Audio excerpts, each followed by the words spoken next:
বোন আমার জন্য অনেক কিছু শপিং করে এনেছে। শাড়ি, চুড়ি, অনেক কিছু। রাতের বেলায় যখন শুতে যাই না, তখন মনে হয় সকালটা যেন একটু দেরি করে হলে ভালো হয়। আরেকটু বেশি করে শুতে পারবো।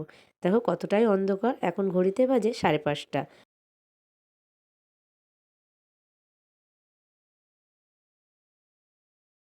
তো এখন আমি ভাতটা এদিকে আমার ফুটে এসেছে, মাকে বললাম তুমি শাকটা কেটে দিয়েছো, তাহলে এবারে বেগুনটাও কেটে দাও। এখন আমি বেথুয়া শাক রান্না করব। তো বেথুয়া শাকটাতে একটু বেগুন দিলে ভালোই হয়, ওটা গলেও যায় খুব তাড়াতাড়ি। আর বেতুয়া শাক কিন্তু দেখবে মানে একটু আলু একটু বেগুন দিয়ে চচ্চড়ি করলে না খুব সুন্দর লাগে খেতে। ওটা ডালে দিলেও বেশ ভালোই লাগে, খারাপ লাগে না। তো আমরা ডালের থেকে বেশি এরকম করেই খাই, একটু আলু বেগুন দিয়ে। তবে আজকে আমি আলু দিইনি, বেগুন দিচ্ছি। তো এইখানে হাঁড়িটা জানো তো, সেই কাঠের জালে রান্না করার পর থেকে কালিটাই আর ওঠাতে পারা যায় না। এত চেপে কালিটা বসে গেছে, তবু কত মাটি তোমার সার্পে দিয়ে হাঁড়িটাকে মানে পেছনটা মাখিয়ে দিয়েছিলাম, তাও যেন এমনভাবে কালিটা বসে গেছে যে সে কালি আর উঠছে না। তবে মাকে রাত্রিবেলায় বলি সব কিছু, রাতের বেলায় সব কিছু আমি কেটে কুটে রাখি জানো তো। তো এবারে অনেকটাই মানে রাত্রিবেলা অনেকটা রাত হয়ে গেছিলো, তো আর রাত্রিবেলায় বললাম তোমাকে সবজি কাটতে হবে না, সকালেই কেটে নেবে, একটু তাড়াতাড়ি উঠলে। তবু মায়ের শরীরটা এখন একটু ঠিক আছে বলে আমার সাথে উঠে মা হাতে হাতে করে দেয়। যখন মায়ের শরীর খারাপ হয়েছিল না, পুরো একদম আমি নাজেহাল হয়ে গেছিলো আমার, কোন দিকে ছেড়ে কোন দিকে করব। মানে মা ছাড়া যেন আমি চারিদিক অন্ধকারেই দেখছিলাম। মা বাবা মানে যাদের কাছে থাকে, তারা মনে হচ্ছে সেই বড় বট গাছগুলো থাকে না, সেই বট গাছের ছায়ায় শান্তিভাবে রয়েছে। আমার তো সেটাই মনে হয়। কার কী মনে হয় জানি না, সবারই হয়তো চিন্তাটা আলাদা হতে পারে, কিন্তু মা বাবার ক্ষেত্রে কিন্তু চিন্তাটা একই হয় নিশ্চয়ই। তো আজকে আমি রান্না করব কি বলো তো, চিংড়ি মাছ দিয়ে পটল। তো অনেকটাই চিংড়ি মাছ রাখা ছিল। তো কি রান্না করব, সকালবেলা উঠলে না এই এক সমস্যা হয় যেন, যে কী রান্না হবে। মানে তাও রাতের বেলা অনেক সময় ভেবে রাখি কি যে সকালে উঠে কী রান্না করব। তোমাকে বললাম পটল আর আলুটা কেটে রাখো। আর একটা জিনিস রান্না করব যেন, চমক আছে কিন্তু। তোমরা চলো আমার ভিডিওটা দেখতে থাকো, তাহলেই বুঝতে পারবে যে কী রান্না হতে চলেছে। তো পটল চিংড়িটা আমি আগেই করে নেব। এই রেসিপিটা যখন মানে রান্নাটা যখন আমি করব না, তখন সবাই ঘর থেকে পালিয়ে যাবে। এই দেখো এটা কী বলো তো, এটা হচ্ছে শুঁটকি মাছ। আমি রান্না করলেই আমার ঘর থেকে তো আধেকজন পালিয়েই যায়, কেউ আর থাকতে চায় না। কিন্তু কী বলো তো, শুঁটকি মাছটা খেতে কিন্তু খুবই ভালো লাগে। যতই আমি গোটি চিংড়ি মাছ দিয়ে পটল দিয়ে রান্না করি, কিন্তু শুঁটকি মাছটা কিন্তু সবথেকে বেশি ভালো লাগে। তবে শুঁটকি মাছগুলো খুবই রোগা রোগা, কী জানি কেন এরকম রোগা রোগা হয়েছে, জানি না। তবে এই শুঁটকিগুলো না খেতে ভালো। আর এক রকমের শুঁটকি হয় যেটা কারেন্টের মানে শোকায়, জানি না কেমন ওটা, ওগুলো শুঁটকিগুলি যেন ভালো লাগে না খেতে। তবে বাবা নিয়ে এসেছিলো শুঁটকি মাছটা, চিংড়ি শুঁটকি আর লোটে শুঁটকি। চিংড়ি শুঁটকিগুলো আমার চচ্চড়ির মধ্যে দিলে বেশ ভালো লাগে। দেখবে সব রকমের সবজি কেটে মানে ওই শিম আলু বেগুন একটু, এখন এই শীতকাল হয়েছে পুঁইমিটুলি, সব ওই পুঁইমিটুলি এইসব দিয়ে আমি একবার করেছিলাম। মানে এই প্রথমে তো চিংড়ি শুঁটকিটাই আনা হয়েছিল। তো আমার বাবা শুঁটকি মাছ দেখলে আনবেই, কেন জানো তো, বাড়িতে শুঁটকি মাছটা আমি আর আমার বাবা বেশি ভালোবাসি খেতে, আমরাই বেশি খাই, আর কেউ চোয় না। কিন্তু খারাপ লাগে না বলো, ভালো করে রান্না করলে শুটকিটা বেশ ভালোই লাগে। আমি একটু গরম জলে ভিজিয়ে রেখেছি, কেননা তো বালি কিচকিচ করে, তো ওই জন্য ভালো করে এটা আমি ধুয়ে নিলাম। গরম জলে একটু ভিজিয়ে রেখে ভালো করে ধুয়ে নিয়েছি। আর এই দিকটা কড়াইটাতে একটু বসাবো। আর এখানে চিংড়ি মাছেতে এক গাদা জল বেরিয়ে গেছে। কেন জানি না চিংড়ি মাছটা জলে মানে কড়াইতে দিলেই কেমন একটা ভ্যাজ ভ্যাজ করে জল বেরিয়ে যায়। আর ওতেই দেখবে চিংড়ি মাছগুলো যদি তুমি নাড়তে থাকো কেমন ভেঙে যায়।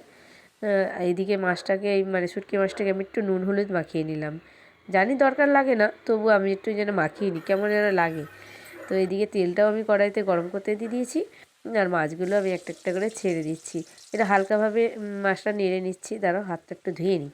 মানে নুন আর হলুদ মাখিয়েছিলাম তো মাছে, আর হাতটা ধোয়া হয়নি। আমার দাদা তো একদম থাকে না, মানে ও যদি দেখে নেয় শুটকি মাছ রান্না হয়েছে কি গন্ধ পায়, ও তো ওপরেই উঠে আসবে না। কিন্তু এই শুটকি বাটাটাও খেতে খুবই ভালো লাগে। তবে আমি না এই বাটাটা করতে পারি না যেন, যেন আমার কীরকম লাগে বাটাটা করতে। তবে আমার বন্ধুরা বলেছে যে বাটাটা কেমন করে করতে হয়, দিয়ে মানে এই জলে ভিজিয়ে দিতে হয়, ভিজিয়ে দিয়ে বাটলে বেশ ভালো বাটা হয়। কিন্তু আমার আমার যেন হয় না, কেমন যেন শিলের মধ্যে সেই গোটা গোটা হয়ে থাকে, থেতলে মানে বাটা যায় না। তবু আমি আর চেষ্টা করি না, আমি বেশিরভাগ আলু বেগুন দিয়ে একটু তরকারি করলে, তারপরে এই তরকারিটারই কিন্তু টেস্ট হয়ে যায় অনেক, ওইরকম করেই খাই, খারাপ লাগে না। এদিকে কড়াইতে আমি পেঁয়াজটা দিয়ে একটু নাড়াচাড়া করে নিচ্ছি। আর এদিকে এইটাও করছি কেন বলো তো, মানে তোমাদের দাদা যদি একটু আধটু খায় ওই জন্যই আমি করছি। করে দেখি না যদি খায় তো ভালোই হবে, কিন্তু এইটা আমি পটল চিংড়িটা রান্না করে তারপরে আবার ওইটা করতে গেলে তাহলে ও পালিয়ে যাবে, কাজের টাইম হয়ে যাচ্ছে যে। ওই জন্যে আমি বললাম কি এদিকটা চাপিয়েছি, তাহলে এই ধারটাতেও একটা যেমন খালিই আছে, আস্তে আস্তে হোক না। মাছটা ভেজে নিয়ে তুলে নিলাম, তুলে নিয়ে যে সব সবজি দেখো শিম বেগুন আলু দিয়ে এর মধ্যে মাছটা দিয়ে করে নেবো, খারাপ লাগবে না কিন্তু।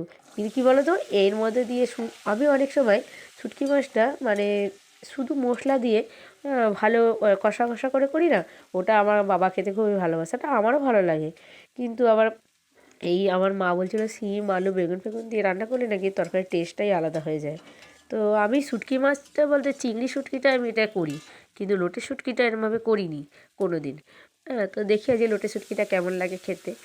আমি লোটে শুটকি বেশিরভাগ আলু দিয়ে বলে বেগুন দিলে ভালো লাগে, যেমন লোটে মাছটা বেগুন দিলে বেশি ভালো লাগে। হ্যাঁ, তো কিন্তু বেগুন দিলে একটা কেমন জল ছেড়ে দেয় না, ওই জন্য আমি আর ওটা করতে যাই না, আমার ভালো লাগে না। বেশ আলু দিয়ে এমনি মাখা মাখা হবে, হ্যাঁ একটু বেশি করে ঝাল দেওয়া হবে, তাহলেই তো হয়ে গেল শুটকি মাছ খাওয়াও। একদম জিভে জল চলে আসছে যেন শুটকি মাছ। কিন্তু এর একটাই বিশেষ গুণ আছে কি, এর যে গন্ধটা ছাড়ে ওটাই মারাত্মক। মানে এই পাড়ায় ভাজলে চার পাড়ায় গন্ধ বেরিয়ে যাবে শুটকি মাছের। ও গন্ধ ছাড়ুক আর যাই হোক, রান্না করে দিলে সামনে যাকেই দিয়ে দাও না সেই খেয়ে উড়িয়ে দেবে, তাই না বলো? রান্না করার সময় একটু গন্ধ ছাড়ে, তাছাড়া কিন্তু খাওয়ার সময় অতটা গন্ধ ছাড়ে না। যে বলে গন্ধ ছাড়ে শুটকি মাছ খাবো না, তাকে রান্না করে দিয়ে দিলে হয়তো জানতে পারলো না রান্না করে দিয়ে দিল, মনে হয় খেয়েই নেবে। কিন্তু যারা খায় না অবশ্য তারা খায় না, তাদেরকে দিলে হয়তো ফেলেও দিতে পারে, জানি না। কিন্তু আমাদের তো বেশ ভালোই লাগে। আর যারা শুটকি মাছ খাওয়া যারা প্রিয়, যাদের শুটকি মাছটা, তাদের কিন্তু সবেতেই দাও, মানে বাটা দাও তরকারি দাও যাই দাও তারা ভালো মুখে খেয়ে নেবে। তো আমার এদিকে পটল চিংড়িটা আজকে মানে পটল চিংড়িটাও চলবে আর লোটে মাছটাও চলবে, লোটে শুটকিটা। তো পটল চিংড়িটা আমার ছেলের আবার খুব প্রিয়। ও সবসময় কী বলে জানো তো, যে এই তোমার নিমন্ত্রণ বাড়িতে যেগুলো অনুষ্ঠান বাড়িতে যেরকম পটল চিংড়ি হয়, সে ও আমাকে বলবে মা ওইরকমভাবে করবে। তো ওইরকম করলে কি আর হয় বলো, কত রিচ হয়ে যায়, মানে অনুষ্ঠান বাড়িতে যেরকম পটল চিংড়ি হয়। তো আমরা পারবো না অতটা রিচ করতে, তবুও মানে পটলগুলো ভেজে আলাদা করে তুলে রেখে আলু ভেজে অনেকটাই তেল খাওয়া হয়ে যায়। এবার মা রয়েছে বাবা রয়েছে, যাই হোক মা বাবা হোক আর আমরাই হোক, তেল অতটা খাওয়াটা তো ঠিক নয়। তাও আমি চেষ্টা করি করার জন্যে। আমি কী করি বলো তো, ওপরে একটুখানি তেল দিয়ে দিই, বলি এই অনুষ্ঠান বাড়ির মতন হয়েছে দেখ তেল ভাসছে, এরকম করেই মানে করি। আর বাচ্চা কাচ্চা বললে তো ঘরে করতেই হয়। তো এদিকে লোটে মাছটাও কিন্তু আমার, এদিকে আমার পটল চিংড়িটাও হয়ে গেছে, আর আমার লোটে মাছটাও মানে মশলা দিয়ে কষিয়ে ভালো করে সবজি টবজি দিয়ে আমি জলটা ঢেলে দিয়ে এবার হালকাভাবে এটা চাপা দিয়ে দেবো। তো এদিকে তোমাদের দাদাও রেডি হয়ে গেছে, তো ওরও ভাতটা আমি গুছিয়ে দিচ্ছি। তো খেয়ে দিয়ে এবার ও বেরিয়ে যাবে, তারপরে আমিও এদিকের কাজ গুছিয়ে আমিও বেরোবো।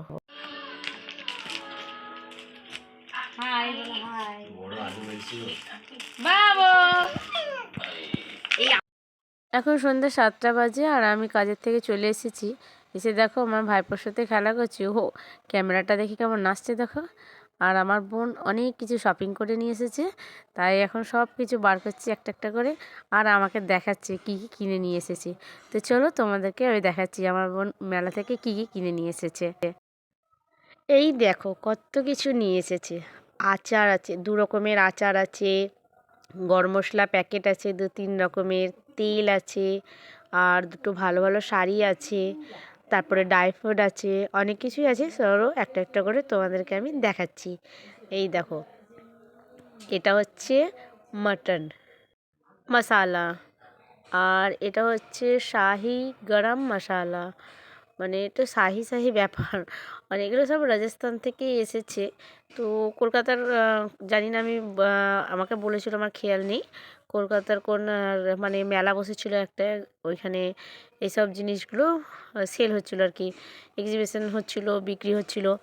নিজেদের হাতের তৈরি অনেক কিছু জিনিস ওখানে মানে এসেছিলো, তো ও ওই মেলাতেই গেছিলো, কি ওখান থেকে এসব জিনিসও কিনে নিয়ে এসেছে। তো কিছু কিছু জিনিস ও নিজের জন্য এনেছে, কিছু জিনিস আমিও নেব, কারণ ও যেই জিনিসগুলো নিয়ে আসে না জানো তো আমি নিয়ে নিই। ও বেশিরভাগ ব্যবহার করে না, ওগুলো আমিই ব্যবহার করি। আমার বোন কিনে ঠিকই, কিন্তু খুব একটা জিনিস ও ব্যবহার করে না। তো যা নিয়ে আসে সব আমিই ব্যবহার করি বেশিরভাগ। তো কেমন না, দিদি কিনে দেবে, বোন ব্যবহার করবে, এখানে বোন কিনে দিচ্ছে, দিদি ব্যবহার করছে। তা আমি খুব লাকি যে আমার এরকম একটা ছোট্ট বোন আছে। তবে তোমরা ভেবো না যে বোন দিচ্ছে বলে ওই জন্যই আমি বলছি, তা নয়, আমার বোন সত্যি খুব ভালো।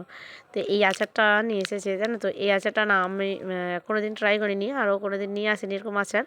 তো আচারটা আমি পরে খাবো বলে ও আমাকে বলছে আচারটা খেয়ে দেখতে, কিন্তু আমি এটা এখন খাবো না, আমি খাবো এই আচারটা।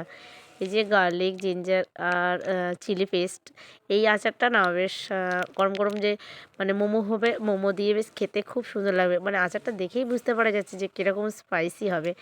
আর এইটা কি বলো তো, এটা হচ্ছে ফাফড়া বলে এটাকে মনে হয়, আই থিঙ্ক, আমি ঠিক জানি না সেরকম, এটাকে ফাফড়াই বলে। তো কেমন মাটির সরার মতন লাগে না দেখতে, কিন্তু একসাথে অনেকগুলো আছে এর ভেতরে জানো তো। আর এই দুটো শাড়ি নিয়ে এসেছে, তো সত্যি শাড়ি দুটো খুবই ভালো লাগছে। তো ও আর শাড়ি দুটো বিশেষ নিয়েছে কেন, ওর মানে একটা বান্ধবীর সামনে বিয়ে আছে, তো ওইখানে পরার জন্য আরও এই শাড়ি দুটো নিয়েছে। তো শাড়িটা বেশ ভালোই লাগছে কিন্তু, আর এত মানে শাড়িটা মসৃণ না, হাতে নিয়ে না দেখলে বুঝতে পারবে না, এত সুন্দর লাগছে। আর শাইনিংটাও খুব সুন্দর লাগছে শাড়িটার। তো ও আমাকে এটাই বলছে যে এই শাড়িটা ভালো লাগছে নাকি কালো শাড়িটা ভালো লাগছে, তাও আমি আবার একটা গায়ে দিয়ে দেখছি, না আমাকে একদম বিচ্ছিরি লাগছে, তাই না বলো? তবে আমার বোন খুবই ফর্সা, ওকে পরলে খুবই ভালো লাগবে, তাও আমি একটু নিজে গায়ে হাতে দিয়ে দেখলাম। আর এই দেখো, আর এই চুড়িগুলো দেখো, এগুলো হচ্ছে গুজরাট থেকে মানে আসা চুড়ি, এটা গুজরাটের চুড়ি। তো চুড়িগুলো বেশ ভালো লাগছে, আর এত সুন্দরভাবে কাজ করা রয়েছে না চুড়িগুলো, ছোট্ট ছোট্ট আয়না বসানো, বেশ ভালো লাগছে। আর এই শাড়িটা আমার বোনের বিশেষ করে পছন্দ।